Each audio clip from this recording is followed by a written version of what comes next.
नमस्कार विद्यार्थी मित्रांनो, इयत्ता 5वी स्कॉलरशिप 9 फेब्रुवारी 2025ला झालेला पेपर आज आपण सोडवत आहोत। यामधील प्रथम भाषा मराठी आपण सोडवणार आहोत। तर पहा, यापूर्वी मी आन्सर कीसाठी इयत्ता 5वीचे पेपर 1 व पेपर 2ची आन्सर की अपलोड केली आहे, ते तुम्ही पाहिलेच असेल। तर आता आपण स्पष्टीकरण पाहूया। जे विद्यार्थी टी टेट देणार आहेत त्या विद्यार्थ्यांसाठी सरावासाठी ह्या क्वेश्चन पेपरचा चांगलाच उपयोग होणार आहे। तेव्हा त्याही जे विद्यार्थी टी किंवा TIT टेट देणार आहेत त्यांनीसुद्धा हा व्हिडिओ पाहायला हरकत नाही, कारण यातून तुमचा फायदाच होणार आहे। पहा, पहिला प्रश्न होता, खाली दिलेल्या ओळीतील क्रियापद ओळखा। गाणे गाऊन मला उठविसी मित्र जीवाचा खरा। तर वाक्यातील क्रियावाचक शब्द जो वाक्याचा अर्थ पूर्ण करतो त्याला काय म्हणतात? क्रियापद असे म्हणतात। आणि यामध्ये बघा, उठविसी हे काय आहे? क्रियापद आहे। तर तो जो मित्र म्हणजे काय म्हटलेत? मित्र जीवाचा खरा। तर कुठला मित्र जीवाचा? जो गाणे गाऊन उठवतो तो। तर उठविसी हे येथील काय झाले? क्रियापद झालेले आहे। त्यानंतर पहा, खाली दिलेल्या पर्यायातून पुल्लिंगी शब्द ओळखा। पोळी, माळी, थाळी, चाळी। तर बघा, ती पोळी स्त्रीलिंग होतंय, ती थाळी स्त्रीलिंग होतं, ती चाळी काय होतंय? स्त्रीलिंग होते। आणि काय होते? तो माळी, तो माळी, त्यामुळे पुल्लिंग शब्द होईल काय? माळी। आता इथं ती चाळ म्हणजे जर एकवचन केलं तर ते काय होतंय? ती चाळ। तर हा स्त्रीलिंग शब्द होतोय। तर आपल्याला पुल्लिंग शब्द ओळखायचा आहे। तर माळी, तो माळी, पर्याय क्रमांक 3। खाली दिलेल्या पर्यायातून वचन प्रकारानुसार वेगळा शब्द ओळखा। लिंबू, संत्रे, मूल, देव। तर पहा, या ठिकाणी जर आपण लिंबू पाहिला तर लिंबूचं अनेक वचन होतं लिंबे। संत्रे हा अनेक वचनी शब्द दिलेला आहे, एक वचने होईल संत्रे सुद्धा हा एक वचनी आहे, अनेक वचन होईल संत्री। मूल सुद्धा एक वचन आहे, अनेक वचन होईल मुले। तर या ठिकाणी देव हा शब्द एक वचन व अनेक वचन दोन्हीमध्ये ते बदलत नाही आहे, तो शब्द राहतो। तर वाक्यात कशा प्रकारे उपयोग केलेला गेलेला आहे? वाक्य आल्यानंतरच आपल्याला कळते की तो एक वचनी म्हणून वापरला गेला आहे की अनेक वचनी म्हणून। तर या ठिकाणी वचन प्रकारानुसार देव हा इथं वेगळा शब्द निघतो, कारण या ठिकाणी लिंबू, मूल आणि संत्रे हे एक वचन झालं आणि इथं देव हा अनेक वचनी आपण मानू शकतो। त्यामुळे पर्याय क्रमांक 4 हे आपले योग्य उत्तर आहे। आता पहा, खो खोच्या आजच्या सामन्यात मानशीचा धाकटा मुलगा चांगला खेळला। यातला उद्देश भाग आपल्याला ओळखायचा आहे। तर ज्यामध्ये नाम येतं तो असतो उद्देश भाग आणि बाकी सगळं असतं विधेय। तर पहा, मानशीचा धाकटा मुलगा, मानशीचा धाकटा मुलगा हा यातील काय आहे? उद्देश आहे। नंतर विधेय काय होईल की खो खोच्या आजच्या सामन्यात चांगला खेळला, हे काय? विधेय भाग आहे। त्यानंतरचा प्रश्न पहा, पुढे दिलेल्या शब्दामध्ये एकूण किती अशुद्ध शब्द आलेले आहेत? तर एकूण ह्याच्यामध्ये 5 अशुद्ध शब्द आलेले आहेत। ते कोणते? पहा, क्रीडा महोत्सव, तर इथं क ला दुसरी विलांटी हवी होती। निरीक्षणमध्ये र ला दुसरी विलांटी हवी होती, 2 झाले अशुद्ध। त्यानंतर वाहतूक हा योग्य आहे, शुद्ध आहे हा। दूरचित्रवाणी द ला दुसरा उकार हवा होता, म्हणजे एकूण 3 अशुद्ध मिळाले। त्यानंतर मानव निर्मित मध्ये पहा, या ठिकाणी मला काय पाहिजेत? पहिली विलांटी हवी आहे। तर क्रीडा महोत्सव, निरीक्षण, दूरचित्रवाणी, मानव निर्मित हे अशुद्ध निघाले। शीर्षक बरोबर आहे। त्यानंतर पहा, ग्रामगीता, या ठिकाणी ग्रामगीता इथं ग ला दुसरी विलांटी हवी होती, त्यामुळे एकूण किती शब्द अशुद्ध निघाले? 1 2 3 4 5, पर्याय क्रमांक 1। त्यानंतरचा प्रश्न आहे पहा, सुसंगत वाक्याचा परिच्छेद अर्थपूर्ण होण्यासाठी योग्य पर्यायांची निवड करायची आहे। तर पहा, जत्रेसाठी गावोगावचे नामवंत टिमटिम आले होते। तर आपण प्रश्न वाचून घेऊया पहिल्यांदा। त्यांचे टिमटिम पाहण्यासाठी लोकांची तोबा गर्दी झाली होती। प्रत्येकाची पिळदार टिमटिम प्रेक्षकांचे लक्ष वेधून घेत होती. तर आपल्याला ह्या वाक्यावरून कळते की तर काय की ते पैलवानाविषयीच बोलत आहेत. तर बघा, प्रत्येकाची पिळदार शरीरयष्टी प्रेक्षकांचे लक्ष वेधून घेत होती. म्हणून 6व्याचं उत्तर काय होणार? जत्रेसाठी गावोगावचे नामवंत मल्ल आले होते. मल्ल म्हणजे पैलवान. त्यांचे टिमटिम पाहण्यासाठी, त्यांचे द्वंद्व पाहण्यासाठी लोकांची तोबागर्दी झाली होती. आणि नंतर काय? प्रत्येकाची पिळदार शरीरयष्टी प्रेक्षकांचे लक्ष वेधून घेत होती. इथे द्वंद्व म्हणजे त्यांची कुस्ती. त्यामुळे पर्याय क्रमांक 6चे येणार 4, 7चे येणार 3 आणि 8चे येणार 2.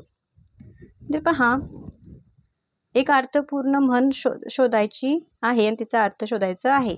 तर इथे दिले बघा, दिव्याखाली अंधार अशी म्हण तयार होते आणि त्याचा अर्थ होतो मोठ्या माणसात देखील दोष आढळतात. पर्याय क्रमांक 3. खाली दिलेल्या अर्थाचा योग्य वाक्यप्रचार पर्यायातून शोधा. शरण जाणे. शरण जाणे म्हणजे काय? नाक घासणे. नाके नऊ येणे म्हणजे फजिती होणे. नाक ठेचणे म्हणजे अपमान करणे किंवा अपमान होणे. नाक घासणे म्हणजे काय? शरण जाणे. 11वं बघा, अर्थपूर्ण शब्द बनवावा. त्यातील शेवटचे अक्षर पर्यायातून निवडा. तर अर्थपूर्ण शब्द बनतो गरजवंत. गरजवंत आणि शेवटी येते त. पुढील प्रश्न पहा, कविताच्या धावण्याच्या गतीकडे विजेंद्र सिंग यांनी लक्ष पुरवले आणि त्याची प्रचिती म्हणजेच कविताचे यश. तर इथं प्रचिती येणे म्हणजे काय? अनुभव येणे. तर पर्याय क्रमांक 1 हे याचे योग्य उत्तर आहे. खालील आकृतीतील रिकाम्या जागी कोणत्या पर्यायातील अक्षरे क्रमाने घेतल्यास अर्थपूर्ण शब्द तयार होतील? तर बघा, पर्याय क्रमांक 3 मधले घेऊया. आरास, आरती, आसन आणि आरंभ. तर पर्याय क्रमांक 3 मधील आपण जर इथं अक्षरे क्रमाने घेतली तर अर्थपूर्ण शब्द बनतात. म्हणून याचे उत्तर होते पर्याय क्रमांक 3. 14 पहा, काटे केतकीच्या झाडा आत जन्मला केवडा. या ओवीची रचना कोणी केली आहे? तर ह्या ओवीचे रचनाकार आहेत संत शेख मोहम्मद. पर्याय क्रमांक 2.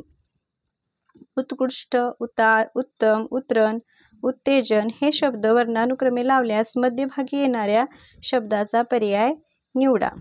तर पहा, आपण वर्णानुक्रमे लावल्यास तर पहिल्यांदा पहिलं अक्षर पहा, सगळीकडे ऊस आहे. त्यानंतर पहा 2 नंबरला आहे त. तर आपण आता तचं पहा, याच्यामध्ये जर लावलं आपण काय म्हटलेत, वर्णानुक्रम लावला तर पहिल्यांदा काय येणार? उतरण. त्यानंतर काय येणार? उतार. त्यानंतर येणार उत्तम. त्यानंतर येणार उत्तेजन. नंतर येणार उत्कृष्ट. म्हणजे मध्यभागी कोणता येणार? पर्याय क्रमांक 1 उत्तम हा शब्द येणार. त्यामुळे 1 नंबर हा योग्य राहील. त्यानंतर पहा, खालील पर्यायातील अलंकारिक नसलेला शब्द निवडा. बहिणाबाई, कंसमामा, नारद मुनी. तर हे काय आहेत? हे अलंकारिक शब्द आहेत. आणि अहिल्याबाई हा अलंकारिक शब्द नाही, तो हा फक्त नाम आहे. त्यामुळे पर्याय क्रमांक 3 हे आपले योग्य उत्तर आहे. नेक्स्ट पहा, खाली दिलेल्या शब्दसमूहाबद्दल अचूक शब्द पर्यायातून निवडा. तोंडातोंडी चालत आलेली गोष्ट. तर तोंडातोंडी चालत आलेली गोष्टला काय म्हणतात? दंतकथा. पर्याय क्रमांक 4. प्राणी व त्यांचा निवारा यांच्या जोडीतील चुकीचा पर्याय निवडा. घोड्याचा तबेला बरोबर आहे. हत्तीचा पिलखाना बरोबर आहे. पोपटाची ढोली बरोबर आहे. सिंहाची जाळी हे चूक आहे. सिंहाची गुहा होते. त्यामुळे पर्याय क्रमांक 3 हे चुकीचं आहे. म्हणून हेच आपला योग्य पर्याय आहे. खाली दिलेल्या पर्यायातील चुकीची जोडी ओळखा. वेब आंतरजाल, युजर वापरकर्ता, 3D त्रिमिती, डिस्क तबकडी. तर वेब आंतरजाल हे चुकीचं आहे. तर इथं इंटरनेट म्हणजे काय असतं? आंतरजाल असते. त्यामुळे पर्याय क्रमांक 1 हा चुकीचा आहे. त्यानंतर पहा, उतारा दिलेला आहे आणि उतारा वाचून प्रश्नांची उत्तरे लिहायची आहेत. तर उतारा तुम्ही पॉज करून वाचून घ्या. माणसाचे बाह्य सौंदर्य कशाने वाढत नाही? तर उंची वस्त्राने, मूल्य दागिन्याने आणि दिखाऊ दागिन्याने काय वाढते? देह शृंगारता येतो. म्हणजे देहाचे सौंदर्य वाढते, पण विचाराने वाढत नाही. त्यामुळे पर्याय क्रमांक 2 हे याचे योग्य उत्तर. नेक्स्ट पहा, वरील उतार्याशी विसंगत असणारे विधान पुढीलपैकी कोणते? तर शरीर शृंगारण्यासाठी फार परिश्रम करावे लागतात हे चुकीचे विधान आहे. त्यामुळे पर्याय क्रमांक 1 हे योग्य उत्तर राहील. मेहनत करणे या अर्थाने कोणता वाक्यप्रचार उतार्यात आलेला आहे? तर परिश्रम करणे हा वाक्यप्रचार उतार्यात आलेला आहे. त्यामुळे पर्याय क्रमांक 4 हे याचे योग्य उत्तर आहे. त्यानंतर कविता दिलेली आहे, ती काळजीपूर्वक वाचून प्रश्नांची उत्तरे द्यायची आहेत. व्हिडिओ पॉज करून तुम्ही कविता वाचून घेऊ शकता. कवितेवरचे प्रश्न पहा. आठवण कुठे लपलेली नसते? तर वसंतातल्या मोहरात आठवण लपलेली नसते. कारण कसं म्हटलेलं आहे पहा, वसंतातल्या गुलमोहरात तिथं म्हटलं पाहिजेत, पण ते काय म्हटलेत? वसंतातल्या मोहरात म्हटलेत. म्हणून पर्याय क्रमांक 4 हे योग्य उत्तर आहे. पुढीलपैकी कोणत्या शब्दाचा समानार्थी शब्द कवितेत आला आहे? तर तन्मय. तन्मय या शब्दाचा समानार्थी शब्द कवितेत आलेला आहे. नेक्स्ट पहा, आठवणींचा बकुळगंध असे का म्हटले असावे? तर त्या दीर्घकाळ स्मरणात राहतात म्हणून आठवणींचा बकुळगंध असे म्हटलेले असावे. त्यामुळे पर्याय क्रमांक 2 हे याचे योग्य उत्तर आहे. अशा प्रकारे आपण प्रथम भाषा मराठी स्कॉलरशिप इयत्ता 5वी 2025चा पेपर सोडवलेला आहे. तर या पेपरचा जे नेक्स्ट इयर 5वीची एक्झाम देणार आहे त्यांनाही खूप उपयोग होईल आणि जे TET टेट अशा या स्पर्धा परीक्षांचा अभ्यास करत आहे त्यांनाही सरावासाठी या प्रश्नपत्रिकेचा उपयोग होणारच आहे. तर पहा, जर व्हिडिओ आवडला तर लाईक करा, तुमच्या मित्रमैत्रिणींना शेअर करा आणि चॅनलला जर नवीन असाल तर चॅनलला सबस्क्राईब करा. थँक्यू.